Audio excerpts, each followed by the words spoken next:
Benvinguts al Friki Online càpsula 925.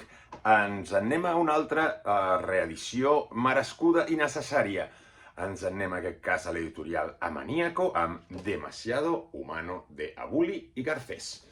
Què és i què porta? D'entrada, format amb rústiques, format àlbum, poca pàgina perquè és curteta la història, amb unes guardes on ens expliquen aquí qui és Abuli i aquí qui és Garcés. I aquí que se m'ha escapat, que s'ha vist, doncs una dedicatòria que em va fer el senyor Garcés, de la qual estic molt content, en el Festival de Sitges on estàvem venent aquest còmic. Doncs Demasiado Humano, de què va? És la història d'un robot, estem parlant d'intel·ligències artificials, parlem un codi dels 80, però ja ens parla de coses molt d'avui en dia.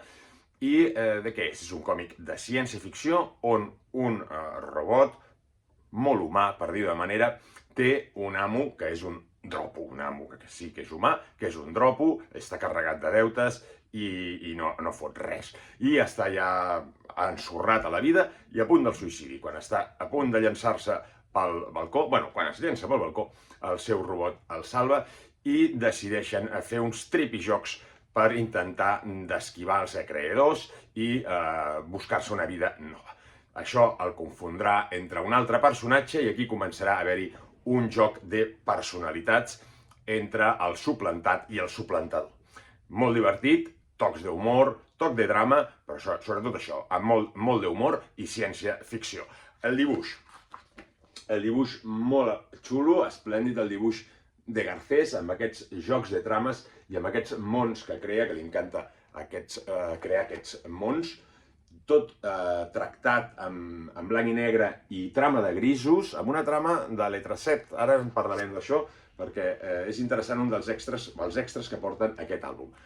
Doncs, com a extras, el que us deia, tenim un pròleg del Jordi Coll, l'editor, i després uns extras molt interessants, que ja ens els anuncien a la coberta, incluye material extras del proceso creativo. Doncs sí, proceso creativo. Aquí comença el proceso creativo,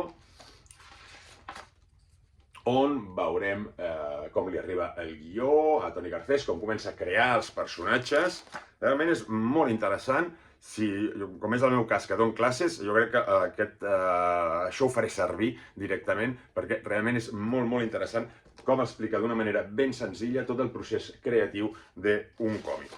Els primers esbossos i finalment el resultat final. Ara, una cosa molt divertida i que aquí s'esplaia, perquè ja no existeix, és com funcionaven les trames de letra 7, com es col·locaven aquelles trames, que eren unes trames adhesives, s'enganxaven damunt del paper, es retallaven, doncs ens explica tot aquest procés de trames per crear aquests bitons, aquests grisos que trobarem en el resultat de l'obra final. Doncs ja ho sabeu, una reedició necessària, a veure per quan la grieta mòbil de Toni Garcés. Salut i llegir còmics.